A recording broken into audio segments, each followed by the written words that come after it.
Bu kediler galiba genelde nişanlıları seviyorlar. Çünkü ben nişanlanmadan önce hiç bu kadar kedi gelmiyordu benim yanıma. He? He? Size ne oldu böyle bu ara? Hele bak. Hele bak.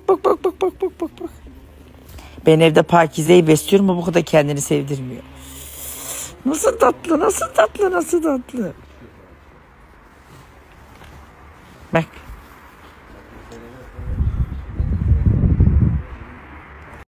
Nişana her şey konuşulduğu gibi. Bakın damat bohçası. Kadir seni şimdi bir ezsin. Soyadın hakkını versin. Hayır, beni ezme lütfen ya.